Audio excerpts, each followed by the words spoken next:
Good evening, and thank you for joining us on a beautiful summer day. I want to start by saying happy Juneteenth observed. I'm Gavin Cleespees, the Director of Programs, Exhibitions, and Community Partnerships for the Massachusetts Historical Society. The Massachusetts Historical Society is an independent nonprofit organization that maintains a research library with an amazing collection of material.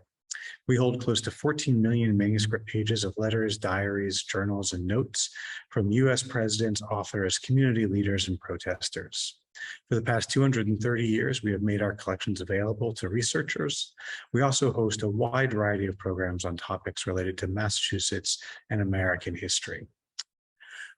We are only able to host programs like tonight's or our upcoming events because of the support of our members. We hope you'll return for future events, and we hope you'll support our work by becoming a member or making a donation.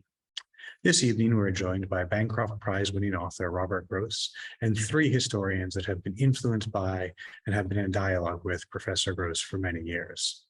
The conversation will look at Gross's new book, The Transcendentalists and Their World, but we'll also explore his earlier book, The Minutemen and Their World. This Transcendentalist presents a fresh view of some of the most famous thinkers in American history. Ralph Waldo Emerson, Henry David Thoreau, Nathaniel Hawthorne, and the Alcotts, all of whom lived in Concord, Mass. Their writings on philosophy and literature spread to the corners of the globe, making Concord one of the best-known small towns in the world. Robert Gross is the James L. and Shirley A. Draper Professor of Early American History Emeritus at the University of Connecticut. He is joined by Professor John Brooke, who is the director of the Ohio State University Center for Historical Research. He received his BA from Cornell University and his MA and PhD from the University of Pennsylvania. Professor David Waldstreicher, who is a historian of early and 19th century America. He teaches at the City University of New York and received his BA from the University of Virginia and his MA and PhD from Yale. And finally, Professor Christine Heyrman, who teaches early American social and cultural history at the University of Delaware. She received her BA from Macalester College and her PhD from Yale. So the program is now going to start with Professor Gross doing a brief overview of his work, and then a conversation will follow. Great. First, I want to thank MHS for organizing and hosting this event, and especially thank Christine and John and David for being willing to give up their time to engage with my work, come up here and offer their comments. You know, when you finish a book, you think you've finally understood what you've written. And then you start to go out and talk about it, and you realize you have no idea what you've written. Or you've misconstrued it entirely, and you're angry at the reviewers because they're telling you what you said, and you say, I didn't say that. So when I considered the charge to talk about Minutemen and Transcendentalists, my first instinct was to tell you a story and give you a narrative, because that's what I'd like to do. About 45 minutes later, I realized that wasn't a good idea. So what I'd like to do instead is highlight what I think are some of the characteristics of my work and what might be the contributions they have to make. So let me say first that both Minutemen and Transcendentalists are clearly testaments to my having come of age intellectually as a graduate student when the new social history was the wow of the day. And it was sparked by the community studies published by Phil Grevin on Andover and John Demos on Plymouth, Kenneth Lockridge on Dedham, and Mike Zuckerman on many peaceable kingdoms that weren't so peaceable but tried to be. And I knew that I wanted to write a community study, that just the notion appealed to me as much out of a kind of wannabe countercultural back to the land person, as that it seemed to me to really offer the promise of writing a history from the bottom up, a history that would be inclusive of all the people, not just great white men. And I love the challenge of doing that. And then the next question is, after moving up to Massachusetts, because that's where all the community studies were being done, and I didn't have the wit to think, well, maybe some other colony or state. But after moving up to Massachusetts, the question was, what town should I study? And I realized early on that the community studies that had been done, and not just of New England towns, had looked for case studies for towns that would be typical of social and political and other processes, but that maybe didn't matter so much for themselves. And as I reflected on them, I realized that, after reading Greven's 4 Generations, I couldn't remember the names of anybody who was there. And I wanted to write a history in which the town mattered and the people mattered in it. And in a sense, I was already making the move that would take museums doing social history time from going from who's typical to then looking at the Lower East Side Tenement House Museum, where the documentation is the families who actually lived there and what stories could you tell about them. So the question is, why Concord? And Concord had the great advantage of first being the site of the opening battle of the American Revolution on April 19, 1775, enabling the townspeople to claim, we're the birthplace of the revolution.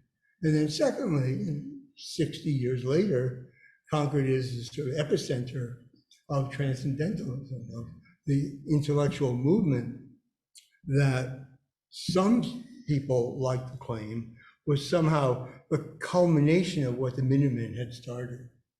The idea was that on April 19th, the Minutemen launched the crusade for political independence. And in the next 2 generations, Emerson and Thoreau would carry that out into a movement for intellectual independence. At least those were the ideas I had at the time, that Concord would matter. And in effect, when I chose to do the community study, I looked at revolutionary Concord as providing the opportunity to examine the revolution as a social movement. And when I looked at Transcendentalist Concord, here was an opportunity to write a social history of American individualism. And so that's what I've tried to do in the 2 books. Let me add that I was also, from college on, much taken with Walden. And Thoreau addresses his neighbors over and over again, even as he raises questions for a reader about who's a neighbor and who's a stranger. So he wasn't necessarily literal, but he clearly locates Walden and Concord. And I wanted to try to figure out, what would Concord look like through Thoreau's gaze and not through Thoreau's gaze? One of the problems that I saw was that the intellectual histories that have been written and are still being written tend to view the world from the writer's gaze, Emersonian Concord, Thoreauvian Concord, but there's no interplay between the people and the setting and the nature that the writers examine outside their framework. And the interplay strikes me as really an interesting thing to explore. In any case, so I'm set up to do Revolutionary Concord. And it seems to me that there were a couple of key things to mention. First, that in writing the narrative, not only did I want to study Concord as a place that mattered, as well as stood for larger themes in American history, but I also wanted to develop characters who at one and the same time might stand for middling yeoman farmers or gentlemen in the elite or enslaved Black people, good wives of different classes, to put them all in the story, but also not just to be typical, but to be actual actors in the story. And one of the things I think I tried to do in both books is to see people as actors who are simultaneously constrained by pasts over which they have no control, by social structures and political frameworks in which they may play no part at all, But even within this framework, try to figure out what choices were available to them. And so the right narrative, I thought, was to always trace people, to see the decisions they made. Sometimes implicit decisions of which they weren't conscious, other times quite clearly decisions that they were making. To be a loyalist, to be a patriot, for example. So within that framework, what I set out to do, and through looking at tax lists and valuations and deeds and probate records and the whole host of records that new social historians made familiar to people, I tried to put together a picture of the social order of Concord. And here I'll just say about the revolutionary period that it seemed to me I drew a picture of a social order that was imploding on its own tensions and stresses and contradictions. A place where fathers had hoped to set their sons up on farms of their own and couldn't do so in the face of rising pressures of population on the available land. A picture of family relationships under strain and unraveling when young men and young women couldn't count on coming of age with the patrimony of their fathers. A town where you also had growing inequality and landlessness, where you start to see more and more people wandering through as transients, getting worn out. And of commercial downturns in the economy, of people in prison for debt. So what I came to see is a social order imploding under the strains and demands of people who wanted to carry on their familiar way of life and found they couldn't. And in that context, the events of British taxes and enforcement measures gradually bore in on the town. The big surprise to me in writing Minutemen is that I thought this would be a quickie book in which I would have Concord readily in the forefront of the coming of the revolution. And then when I went to the records, turns out they weren't. And so now what did I make of that? And as it turned out, the moment when Concord moves into the revolutionary mobilization is when the British passed the coercive acts and to punish Massachusetts for the Tea Party and act to intervene in the life of the towns, taking away their right to hold meetings whenever they wanted and infringing local autonomy. At that moment, what you see is an explosion in Concord and in many other communities in which soon-to-be patriots denounced the British for infringing the legacy that New Englanders had inherited from the Puritan fathers. They had, and they revert to the old story of the Puritan migration and search for liberty, in which our ancestors went through great sacrifice of treasure and blood to establish for us a fine inheritance that will pass on. So that was passed on to one generation after another. And it's now our obligation to pass that on to the next generation, to posterity. In that setting, I was struck by the contradiction between people who were unable to sustain the traditional way of life at that very moment, having in British incursions an object of their own attack. They could blame, in effect, everything on the British. So that's the story I tell. And then, of course, so one is the implosion of social order. And then next is that, in fact, the townspeople are being incorporated into the wider world despite themselves. And their participation in the revolutionary movement is going to change them dramatically. And in the last chapter of the book, I tried briefly to trace the ways in which liberty comes to mean not just participating in the old order of religion and town meeting, but also in moving toward voluntary associations, moving toward economic improvement. So that was the big story I tried to tell. And then the question is, where are the transcendentalists? We're looking now, at least, say, 50 years later. The major problem I had in writing The Transcendentalists and Their World is that I was trying here not to relate not a set of political events, but ideas and writings in books that were published long after the processes of change had gathered momentum.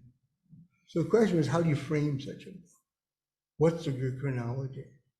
And what I ended up doing first was trying to write the book from the 1790s on, and that became impossible. I should tell you all that if you're reading the book, or even more carrying it around, you may think it's long and weighty, but I cut 150,000 words out of the original. So I just want you to know it's really a short book. Or I should say, a shorter. In any case, what I wanted to do was to connect the ideas of the self, of the individual, and of the redefinition of the relationship between individual and community, as laid out in the writings of the Transcendentalists, in particular of Emerson and Thoreau, to relate them to the ongoing social world of Concord, and to connect the writers to their neighbors. And so the question is then, how do you do that? And what I came around to realizing is that a lot of the social changes that were taking place had to do with what we might call a great pulling back on the part of people in Concord from the older patterns of life. In the 18th century, you had relatively few institutional structures: town meeting, the church, the established church, with an ideal of one town, one church. You had the militia, you had tax-supported common schools, you had the village tavern, and you had people working on farms in cooperative ways that might distinguish rich from middling and poor, but not very much in what they raised and how they raised it. So it was a way of life that is simultaneously communal, but also homogeneous and hierarchical, into which slavery fit as a kind of form of domestic slavery that incorporated but didn't incorporate people of color. In any case, that's a world that starts to come apart following the revolution, as people begin to embrace their liberty to act on their own. And what I try to lay out in the first part one of the book are the ways in which the ideal one town, one church can no longer hold, and you have all kinds of secessions. The way I describe the ways in which voluntary associations, in particular Freemasonry, becomes an object of great contention. And Freemasonry has represented, in many ways, hierarchy, tradition, ancient books, secret rituals. And one of the key Masons in town is the Reverend Ezra Ripley, Ralph Emerson's step-grandfather. The attack on Freemasonry is key to bringing down a lot of the structures and assumptions of the old order. In any case, people are pulling back, whether embracing economic opportunity, introducing technological innovation, starting private academies instead of sending their kids to common schools. They're pulling back in one way or another. And they're doing so, and this is something I've come to realize as I've talked about the book, they're doing so without ever laying out a new rationale for individualistic action. And that, I think, is crucial. what I might have said, and probably should have, is what are the ways in which you could justify breaking the social compact?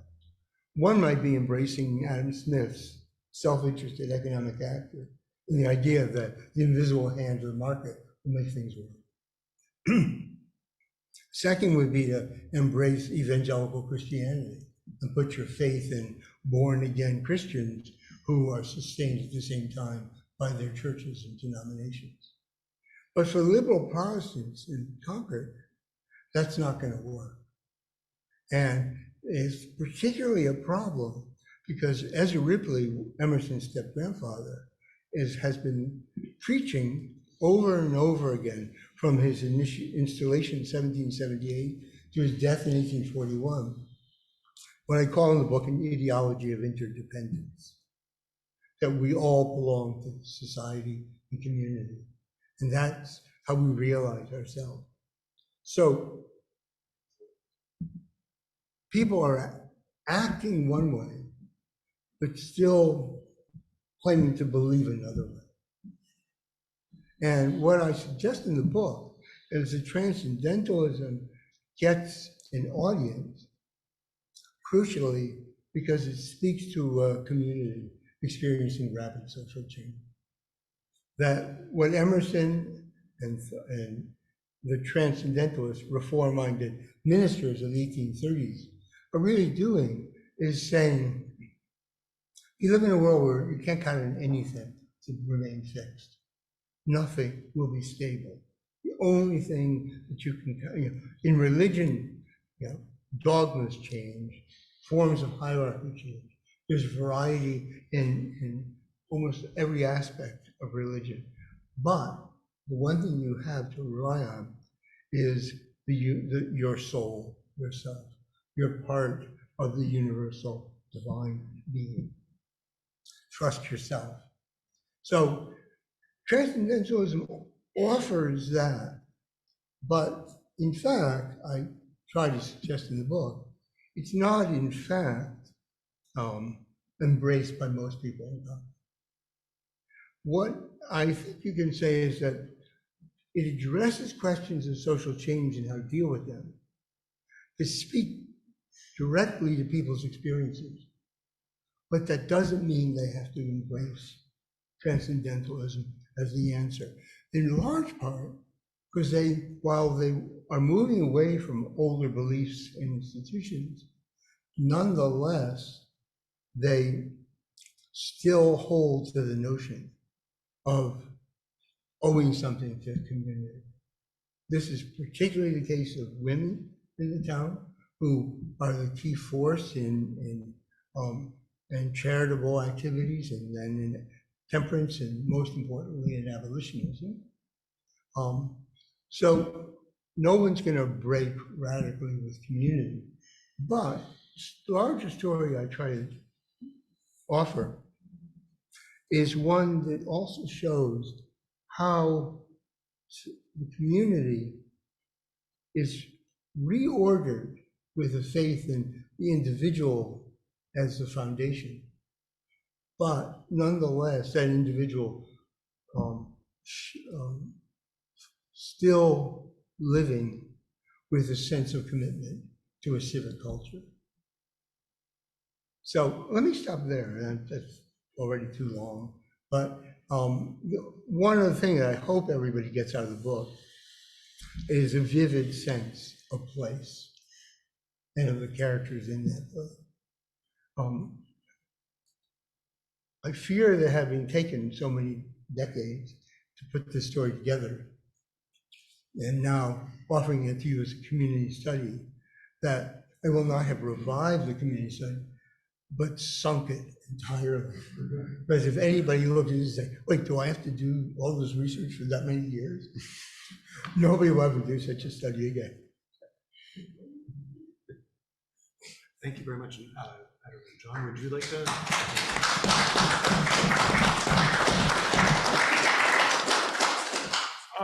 Yeah, I'd like to, first a prologue, a very short prologue on the Minutemen. I came to graduate school in 1976. Minuteman was available for sale at the Penn Bookstore that summer, and has been with us ever since. And for those of us who were coming in, I was a Mike Zuckerman student. I was interested in I was interested in anthropology. I was interested in history. I was in the ways of applying anthropology to history. And I thought, well, community studies is a good way to go. But there's other stories too. There's bigger religious questions, there's political questions, there was the whole Balin Republican question, liberalism. And Bob Gross's Minutemen became a model for a whole generation of people thinking about not doing community studies as simply representations of, and the next step would be, are they illuminating in some way, but actually as they are consequential. And actually, my first book was actually more of the representational model. It never achieved the consequential. My communities were not as consequential as Concord. I made a claim for my third book, I guess, on Columbia County, that was actually a consequential place and had consequential impacts. But the question is, what was consequential?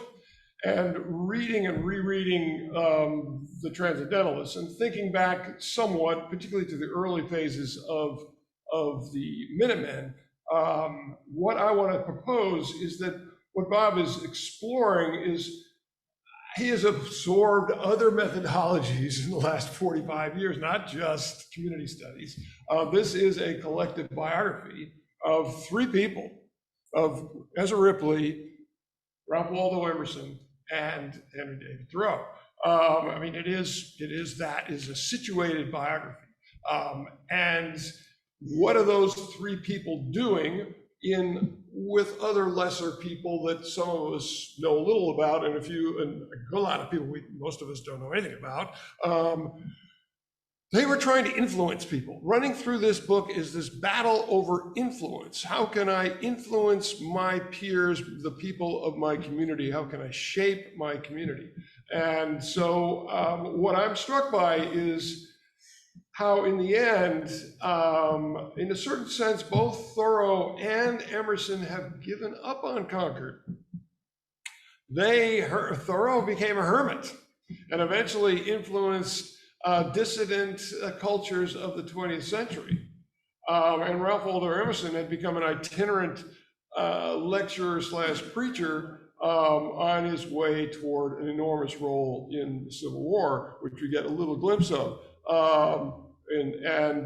But in a sense, Concord resisted these two. And what's interesting is the anti-Masons, the Democrats, destroyed the world of Ezra Ripley, Grandpa Ripley, but they weren't that welcoming to the two protagonists whom Concord definitely produced. So that would be my quick thoughts on the book. The takeaway in this reading, here we are on the 20th of June of 2022.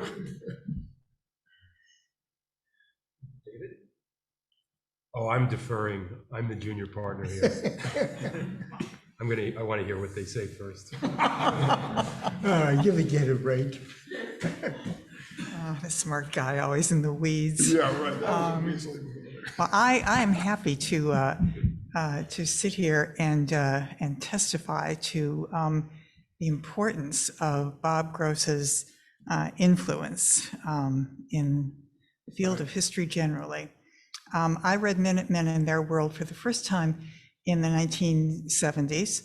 I was an assistant professor at a university in Southern California, and I was very interested in becoming a social historian, having spent my years in graduate school being trained in very, kind of high level, rarefied intellectual history.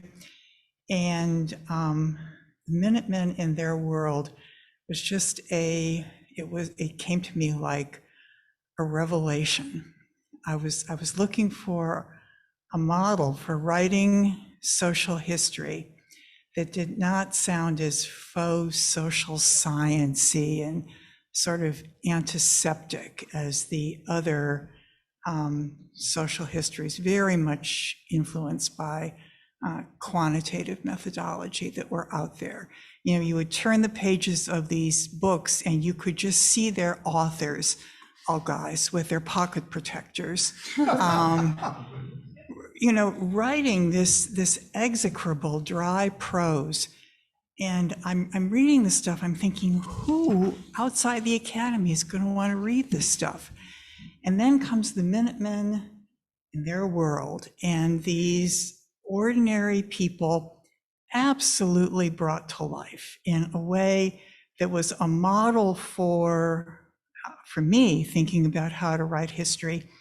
And to my undergraduates in Southern California, many of whom had never seen New England, man, this was catnip.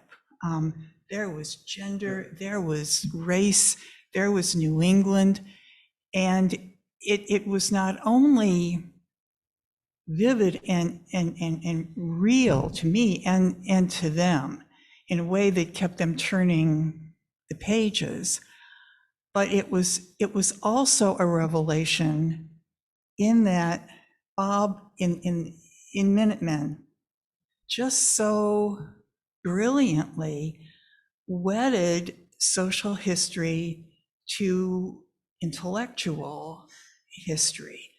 And he showed in such a compelling and persuasive way why Republican ideology made sense to these ordinary folks in Concord, how integrally it was related to their social experience. You know, so Republican ideology wasn't this cloud 8 miles high over Boston that was, you know, just about, you know, intellectuals, you know, enjoying the Machiavellian moment, you know, but it was, you could really understand, you know, why ordinary people would come to embrace this particular outlook. It was absolutely refreshing in every way. And so what a pleasure, you know, to see that you're still at it. I mean, and I have to say that that one of the things that I like best about the Transcendentalists is just your dead aim for the resonant and telling story. You know, coming across Ezra Ripley as the only guy in town who can tame his violent horse. I mean, there's Ezra, and you know right away why he was able to hang on in Concord for as long as he did. And here's this cabinet maker who so believes in hierarchy, doesn't want to let this go, that, you know, he will feed his apprentices, serve them according to rigid age.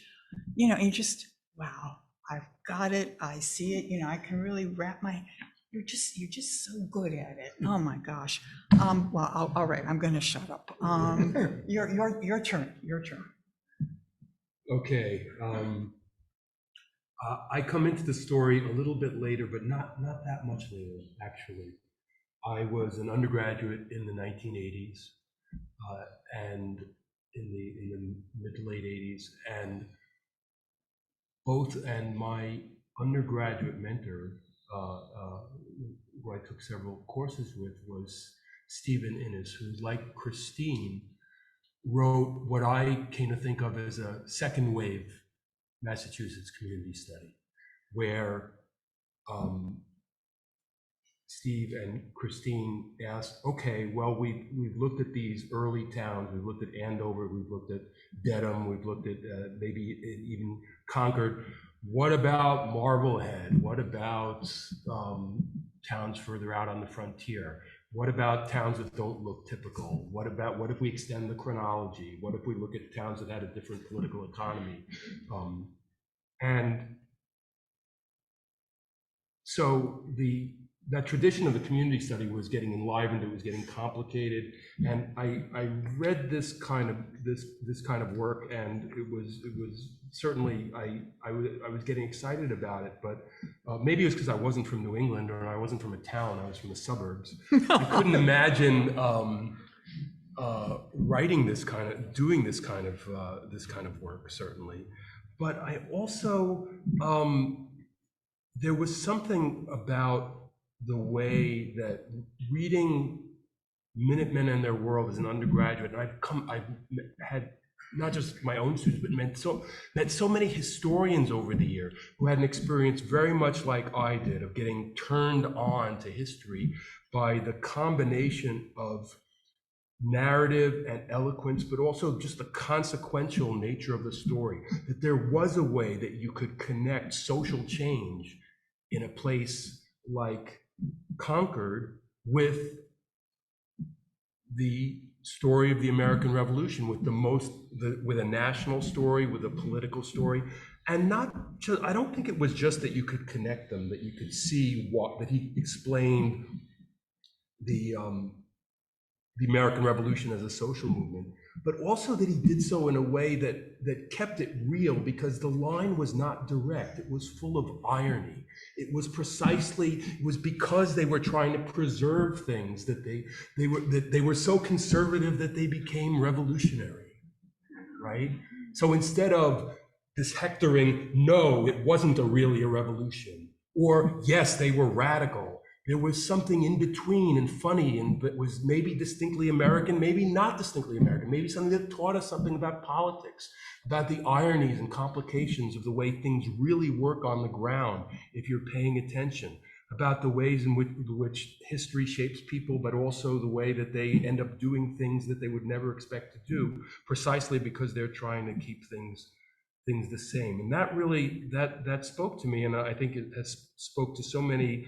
I was walking over here with my friend John Basie-Selfer, who teaches here at Wheaton College, and telling him about this event. He said, oh yeah, that was my favorite book as an undergraduate, Minutemen and Their World. And I was like, oh, here's another one. And I wasn't even looking for it. I wasn't even looking for material, and he was just giving it to me.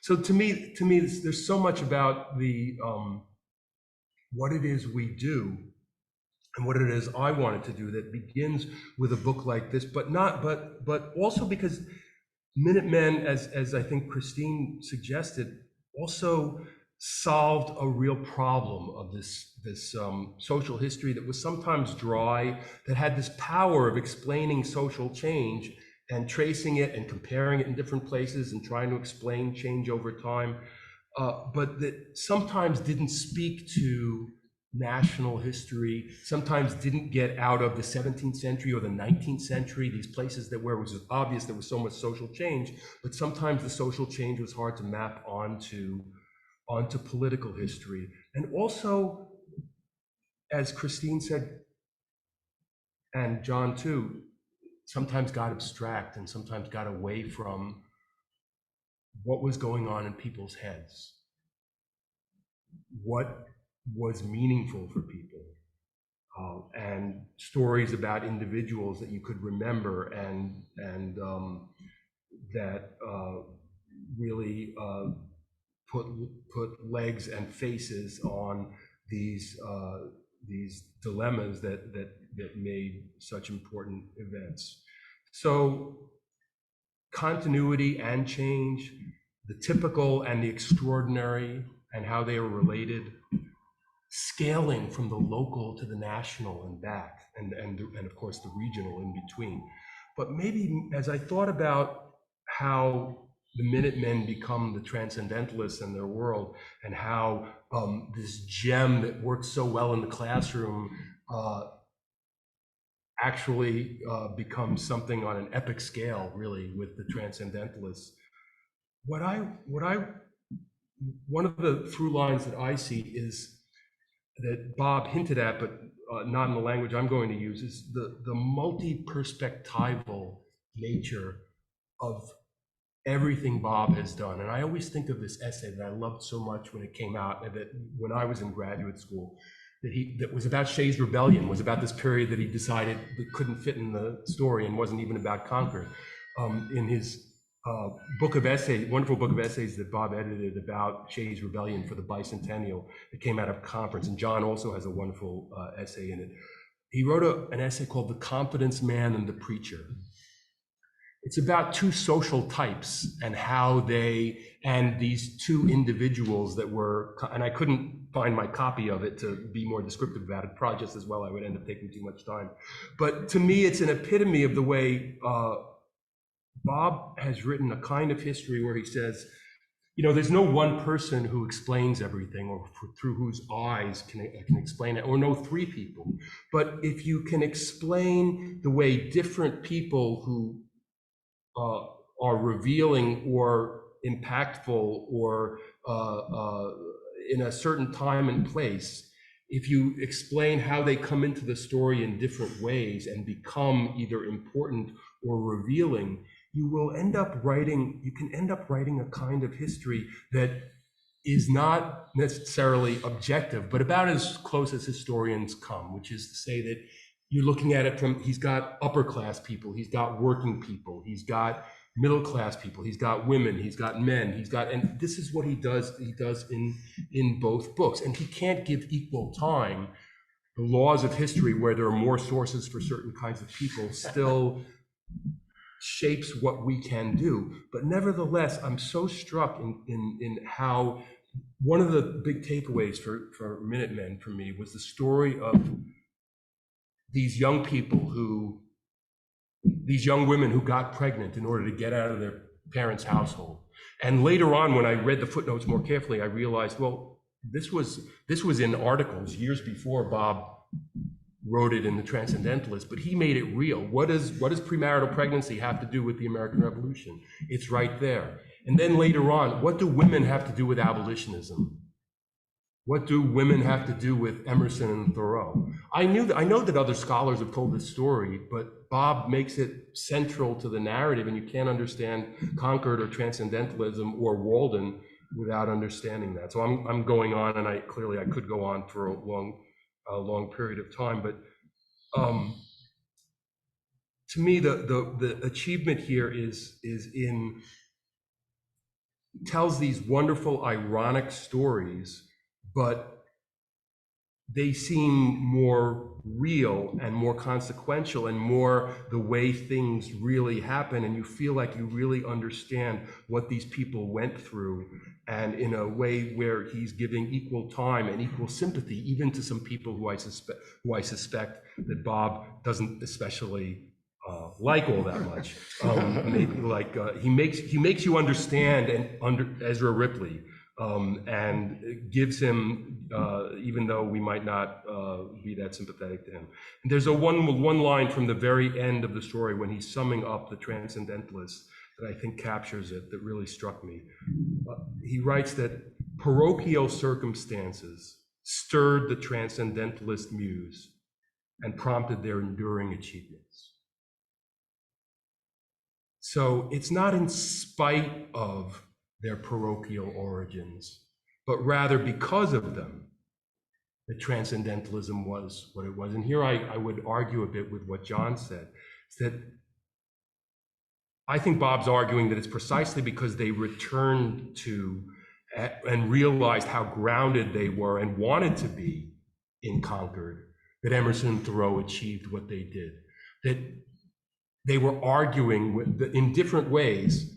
They were arguing with the place that they came from, but it was because they did so in such a creative and appreciative way. It was creative and appreciative of not just the social changes, but also the people who they understood the way Bob came to understand them. So Bob has, in effect, made an argument that what great writers do is not solitary, but actually grounded and political. And that in doing that, for me, as someone who's just finished a book about a writer, he's given the best possible justification for understanding and valuing why great writing is what it is. I think that all of you have given great examples of how you've been influenced by this work. I want to be conscious of the time because we have about 15 minutes left in the program. And I'm sure that we want to get to some questions from the audience and from people online. But do the panelists have questions for Bob they would like to ask, or for each other? I have a question I would like to ask. I'm dying to ask you this question. As I mentioned before, I mean, you are just the ultimate craftsman when it comes to writing. And ever since I got to the end of Transcendentalists, I've been wondering why you decided in the end to structure the book so that we're very Concord heavy at the beginning, and then Emerson and Thoreau heavy in the last half. You know, and you're very, you know, clever about bringing in, you know, John Thoreau, and he's, you know, kind of a recurring figure. But, you know, I think of this as, you know, kind of a first Concord and then the Transcendentalists book. And I'm curious about why you made that decision. Right. First, thank you all for those comments. And I just want to make one point before addressing the question. My stylistic approach and my attempts to develop individual characters and relate ideas to specific circumstances, that all grew out of my work writing for Newsweek. I mean, in one sense, you could say it owes almost nothing to the academy or graduate training. It owed everything to the fact that when I went to work for Newsweek, I had to write the column "Where Are They Now?" in which my editor would declare someone a has-been, and then I had to call them and disguise that fact so that we could get an interview. They'd always say, "Where is that going to appear in the magazine?" And I was instructed to say, "We don't know what page." but it was good training for a story. Where are they now? And so, in a sense, these two books are Where Are They Now? So I structured the book the way I did for the following reasons. A lot of the social changes that were occurring could be traced narratively back to the 1790s and forward. And it was clear that if I wrote the kind of book I wanted to do, I would just take me forever to get to the story I wanted to tell. Emerson didn't move to Concord until the fall of 1834. Thoreau is a boy growing up there from 1822, 23 on, but he's a kid. And so he graduates Harvard in 1837.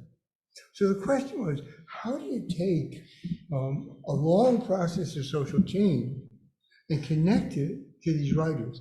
Now with the benefit of finishing the book and having some retrospection, I might well have done a book that started in 1834 when Emerson moved to Concord, and then taken it through the Civil War.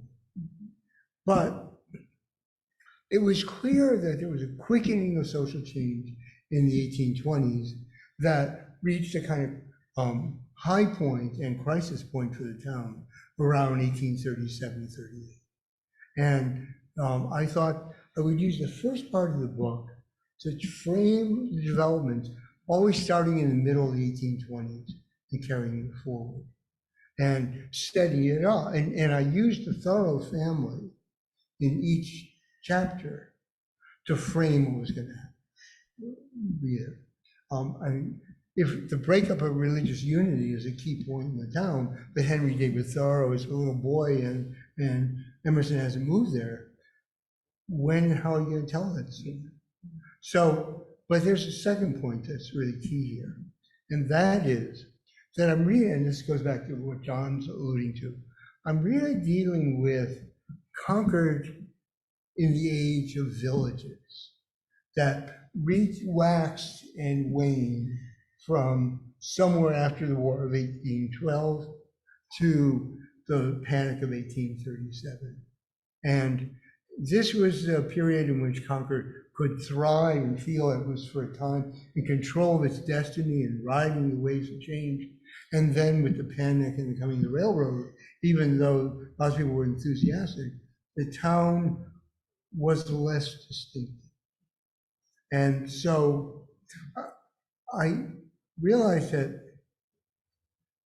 the period from the mid-1830s to the late 1840s was in fact the period when Concord is a figure, if you will, in the story, and that it shapes things. Before, people have said, well, why didn't you do more on the abolitionist movement as it went on? There's nothing particularly distinctive about the abolitionist movement among Concordians that separates them from people in Boston or Cambridge or elsewhere. So, and that meant that, let me bring this to a close more quickly. Emerson's giving his most formative lectures in the late 1830s, early 1840s, at the very moment the town is reaching a kind of crisis of social order and individual action. And Thoreau has finished his sojourn at Walden, come out of it with a draft of his book. But he's going to go through an awful lot of changes that owe, again, less to Concord than to his studies in natural philosophy and natural science. So that was my sense of how it would work. Do we have any questions from the audience? Did Americans in the era know that they believed in individualism but acted institutionally? Say that again. Didn't come through clearly. Did Americans of the era believe that they were individualists, or did they, while they were acting institutionally? Is that the tension between individual and institutionalism, which is an interesting area? I think that most people believed that they would enact their lives through familiar institutions, family, township, calling, and what they would do for a living. But they were living in an increasingly fluid and mobile society. And so their commitment to any one institution became far less enduring than it might have been in the 18th century. One of the things I was pleased with in the book was being able to show what incredible turnover there was in the population. The merchants, I suggest in the book, turned over even more quickly than the goods on their shelves. One tavern keeper after another stood at the bar. Village schoolmasters turned over every year.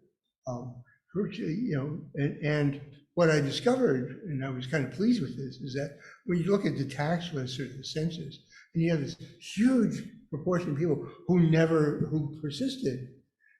Back in the old days of the new social history, people would trouble this all the time. Anyways, these are all the newcomers. The records were so good, and who was born there or who moved and died there, that, and I actually did some testing, that if you looked at people between 20 and 30, the unknowns were far greater than as you got them older and older. It was pretty clear. So by 1835, when Concord celebrates its bicentennial as a town, only a third of the people living there are descendants of first settlers. So that sense of the transiency and the fluidity, the mobility of things really mattered then for understanding what kind of commitments people made to institutions. People, in effect, had to figure out how to be on their own and to find small groups. And what I try to do in the book is show how, in one way after another, the church, the evangelical church in town, seeks to win over young men, people, especially young men. The Masonic Lodge targets young men who are on the move to give them an anchor in the world. The Lyceum and the debating clubs and the other cultural improvement organizations are equally trying to find ways to anchor young people and give them a way to act in the world. none of those really work. And Transcendentalism, and Emerson in particular, singles out young men and young women at a crucial point in their lives to give them the confidence to make their own choices. And he also, I would say, another way to answer your question is, what does Transcendentalism do for Emerson? We're always asking, what's the impact on others? And what I suggest in the book is Emerson gives up voluntarily church authority, a pastorate. He gives up upper-class sponsorship by speaking for groups in Boston that are led by the elite. And he announces to the world, I'm going out on my own. I place an ad in the newspaper, I announce a series of lectures, I print up the tickets, and I hope somebody comes. His was the first on-the-road rock concert in Boston, So what you've got is Emerson modeling in his own person how to live in a world where institutions may not serve you. So I hope that answers. So in Concord, of course, Ezra Ripley's been a character that we've all lived with for many, many years, including yourself. My question to you, do you like him? That's my question. Sorry if I suggested that. He was a character. Yeah. And he was I do admire this man of community who saw everyone in the town as my people, who even after the separation of the Trinitarians is still counting people, still wanting to absorb them. I tell so many stories about him in the book, and you should see all the ones I didn't put in. It's just, and that actually was one of the problems about trying to write the book from 1790 on, because he was such a dominating figure that it would just become, and at one point I proposed to my editor, Arthur Wang, who I should say is gone now, but bet on me when I was no one and put his faith in the book. But I said, why don't we do a middle book called Ezra Ripley and His World? And he said, who would buy that? And he was right, but I will say in scholarly terms, Harry Miller has suggested that the history of New England could be told as the history of religion from Jonathan Edwards to Ralph Waldo Emerson. I think the Transcendentalists in Their World is a riposte that suggests that the history of New England in religion is the movement from Ezra Ripley to Ralph Waldo Emerson. Any other questions from the audience? Well, first, thank you for your presentation. That was fascinating. I would like to know about the Minutemen on the Transcendentalist. You talked about community studies, but I don't know, that's maybe a very European point of view, but do you make a link to microhistory on what is your relationship to that? So the question is, do I see any connection to microhistory from community studies? And yes, I think that the move to microhistory was, especially as Ulrich did it, not a culmination, but a fruition of something that started with community studies.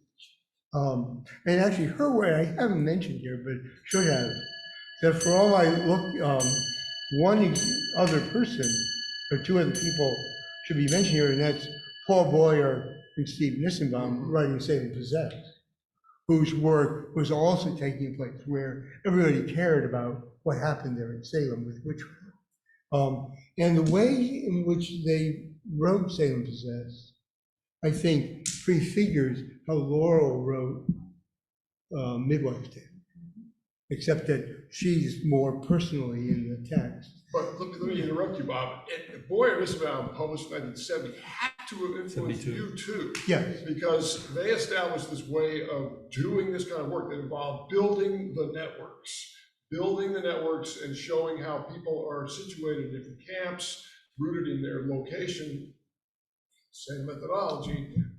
So there's a definite, Yeah, yeah. and in Salem Possessed, they not only establish networks, but the book turns in the second half to a biography of Samuel Parris and a reading of his sermons, which is not unlike my laying out the social problems and conflicts in Congress, and then suddenly turning to ideology.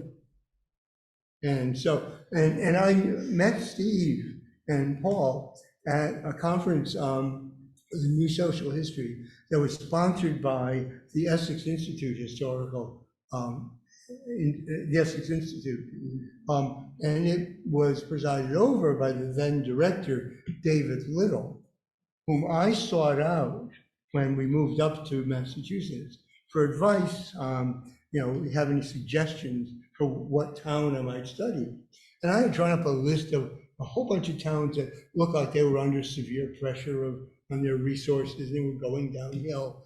And they showed him my list. Concord was on the list. And he just smiled a little bit. He said, why don't you study Concord? And it took no more than a second of me to say, dummy, why are you being a social scientist? Why don't you write about a place where everybody will care what happened? And that is what David Little didn't tell me, is he grew up in Concord. He was a descendant of founding families, and we would come to be friends. And summer after I moved to William and Mary, I would come and stay in his house while he was on Cape Cod. And he was a model of a New Englander, as were a number of people I came to know, and I pay tribute to them, especially in the acknowledgements of Minutemen. But that's the other part of it. You know, take writing for Newsweek, and then take meeting people in Concord who, you know, from various parts of the social order, but really conveyed a felt experience of a town, of worlds that I knew nothing about. A nice Jewish boy from Bridgeport, Connecticut.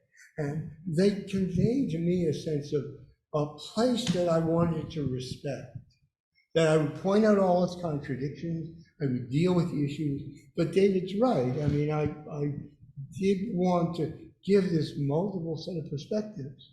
And it occurs to me, you said something that, you know, was worth our all thinking about. The more traditional and conservative they were, the more radical they became. That speaks to the present moment in ways that may not make us comfortable. Well, thank you all. This was a really fabulous conversation, but I do want to be conscious of everyone's time and their desire to have dinner. So thank you very much for a great presentation, and please join me in thanking all of our panelists. Thank you.